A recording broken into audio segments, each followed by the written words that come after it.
they're always good. They got a lot of contracted guys. They seem to be like a really good measuring stick. You feel like you measured up with them pretty well this weekend? I don't know. I mean, they had one scoring chance in the third and one in overtime, and we had about 10. So, I mean, you tell me if that's good. We outplayed them. We deserved. Last night they deserved to win. Tonight we deserve to win, but you don't get what you deserve all the time. So, we'll take the positives, which there's a lot. Like, I think we dominated every facet of the game tonight, other than the scoreboard, and that happens. Like, Cormier made some outstanding saves in the second period where we could have blown the doors off it, and that's hockey.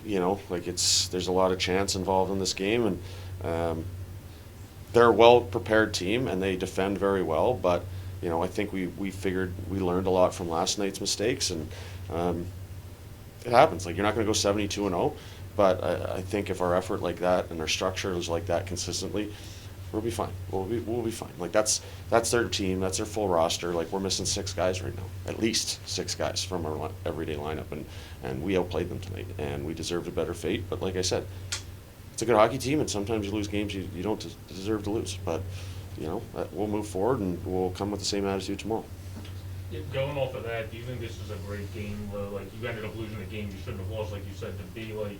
He said a measuring stick, but also a lot of good to take to move into playing an Admirals team that you guys have already played a lot tomorrow. Yeah, I think, the way Newfoundland plays, like, they want to play the same structure all the way up and down that organization, and we know they want to score off the rush. They don't want to have to dump pucks in, and if you can have a good F3, hunt pucks, allow your D to be gap well, and limit their opportunities off the rush, you're going to have success. And that's what gave us success tonight, and we were able to hem them in their zone and kind of not allow them to get the chances that they wanted. And it's a good game, And like I said, sometimes you play well and you lose, and it happens, right? So sun will come up tomorrow. We're going to get dialed in to play Norfolk for the 100th time in the last 3 weeks, and we know exactly what they're bringing, and they know what we're bringing. So don't have to get too much video tomorrow. And the last two for me tonight, to make it short and sweet, Kirk. Pritchard has looked really good in the 2 games here against obviously one of the best opponents in the league, even in a losing effort last night. Can you speak to his play, and then also to how well it seemed Usti looked zoned in tonight, as well as yesterday, looking like the reps are really starting to make him get zoned in again? Yeah, I mean, I think Usti, was doubting himself a little bit, and he was down on himself last night because of the game winner, and he rimmed it around. But you know what? Mistakes happen, and he was outstanding tonight. That looked like that's the only Usti I know is what I saw tonight, and he was great. And I know his teammates love him, and the coaching staff and the training staff love him. He's a great guy, and they play hard for him, and they want him to have success. And we came out with a great effort for him, and he came out with a great effort for the guys. Like, in the second there, there was the one where Shasir had his stick slashed out of his hands, and he goes to get the stick, and they get a breakaway, and he makes an outstanding save. Like, maybe they didn't have as many great A's as last night, but he stopped the ones that they had, and that's what you ask. It was a goaltending battle tonight, and he stood up to the test against Cormier, and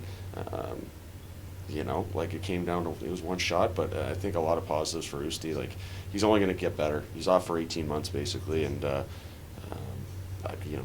have no doubt that he's going to be rolling here, and tonight's just I think a preview of what we're going to see for the rest of the year.